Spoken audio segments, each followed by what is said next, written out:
This training has been developed from FEMA P593, funded by the Federal Emergency Management Agency, FEMA, and developed by the Applied Technology Council, ATC.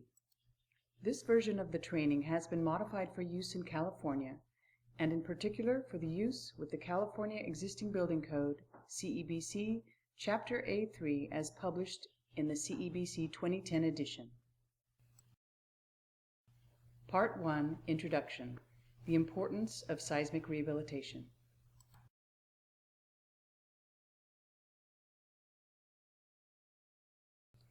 The course is divided into 6 parts. There is a short quiz at the end of each part. Completion of the course requires listening to all 6 parts and completing the 6 quizzes. The State of California has adopted, effective January 1, 2011, California Existing Building Code, CEBC, Appendix Chapter A3, Prescriptive Provisions for Seismic Strengthening of Cripple Walls and Sill Plate Anchorage of Light Wood Frame Residential Buildings. These are not mandatory provisions triggered by the code, but provisions available to those implementing voluntary seismic rehabilitation. It is intended that they provide a measurable target for seismic rehabilitation work. A primary objective of this training is to prepare contractors to implement the residential seismic rehabilitation provisions of CEBC Appendix Chapter A3. Another objective is to inform persons potentially involved in residential rehabilitation, including architects, engineers, and building officials.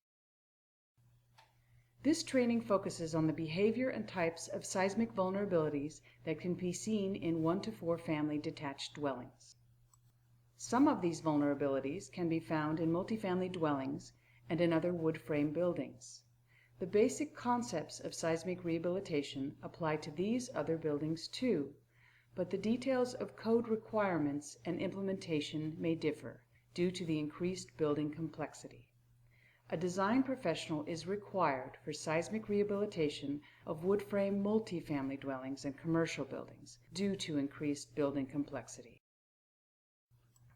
Parts 1 and 2 of this course will cover information on the importance of rehabilitation, basic information on earthquake effects on dwellings, and description of seismic vulnerabilities commonly seen in dwellings. It is hoped that this will inform the contractor and aid the contractor in communication of this information to homeowners. Part 3 will cover building code requirements applicable to either voluntary or mandatory seismic rehabilitation. Parts 4 through 6 will cover implementation of CEBC Chapter A3 provisions, including scope and concepts, development of rehabilitation plans, and basics of rehabilitation construction. It is useful to define a series of terms that will be used throughout this presentation. The term seismic rehabilitation will be used in this presentation to describe modifications to dwellings which are intended to improve the safety and performance of a dwelling during an earthquake. Other commonly used terms are seismic strengthening, seismic retrofit, and seismic upgrade. In common usage, all of these terms mean the same thing. Seismic rehabilitation is sometimes mandated because of a local ordinance or because an addition or alteration to a dwelling triggers seismic rehabilitation requirements of the building code. When this is the case, it is likely that both the type and the minimum required extent of rehabilitation work to be done will be defined. Any seismic rehabilitation work that is not specifically triggered by building codes or local ordinances is classified as a voluntary seismic rehabilitation. Homeowners generally have significant flexibility in selecting the type and extent of work to be done for voluntary seismic rehabilitation, with the primary restriction that work performed should not make the dwelling more vulnerable to earthquake damage. 2 primary approaches are available for design. Prescriptive construction uses rules of proportioning that are published in codes or design standards. Engineered construction uses calculations of demand or load and capacity as a basis for design. The terms prescriptive and engineered construction apply both to new construction and to seismic rehabilitation work. CEBC Chapter A3 is a prescriptive rehabilitation method for dwellings that fall within the described scope. Involvement of an engineer or architect is generally not required. Seismic rehabilitation is important because a modest investment made prior to an earthquake can have a large payoff after an earthquake, including increased safety for occupants when vulnerable configurations are present, reduced structural damage, although some damage must be expected, increased likelihood of the dwelling being habitable after an earthquake, so that occupants do not have to seek emergency shelter. In high seismic areas, rehabilitation may also increase home resale value.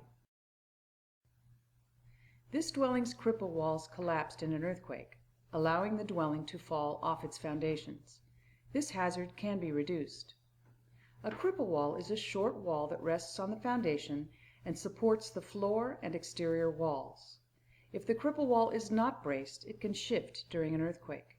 When this occurs, there is a greater likelihood that the structure will be severely damaged and that you and others will be injured.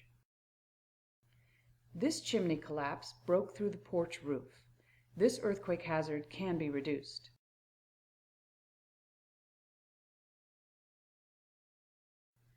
This open front dwelling collapsed in the 1989 Loma Prieta earthquake, in part because it did not have any bracing walls at the building front. This hazard can be reduced. This hillside dwelling collapsed during the 1994 Northridge earthquake. This hazard can be reduced.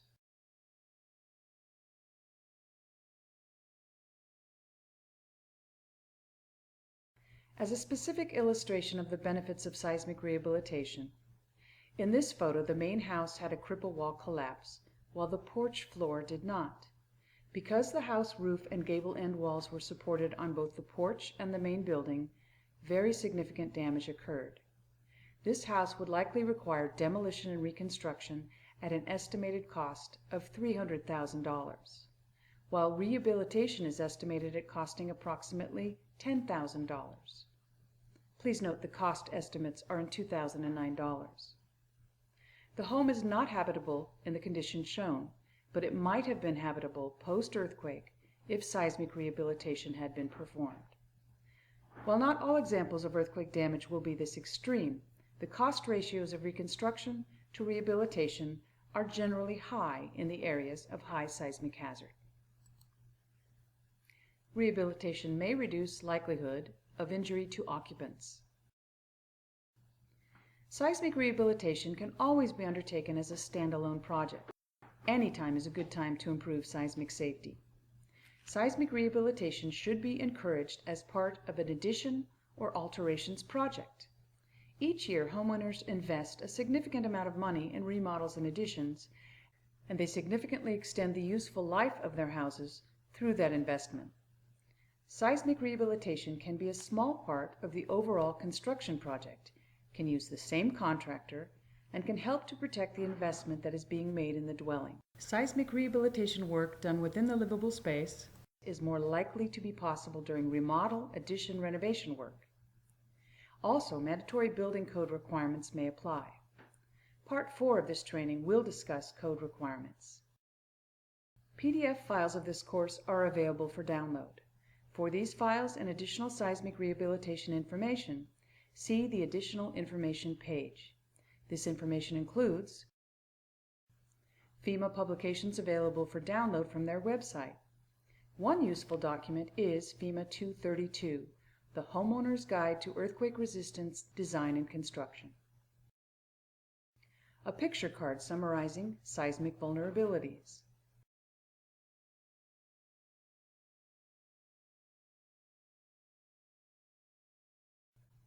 A list of applicable building code citations,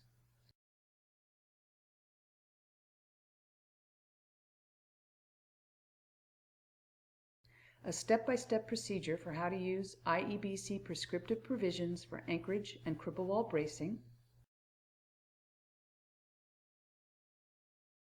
Anyone who is interested in the nuts and bolts of seismic rehabilitation installation may also want to take the FEMA G225 training course, Seismic Retrofit Training for Building Contractors and Inspectors. That course addresses installation details of shear wall construction, shear wall connections, post and pier foundation rehabilitation. Portions of the G225 training are incorporated into Part 6 of this training. You have completed Part 1 of the educational module. Contractors, please return to the contractor dashboard to take a short quiz.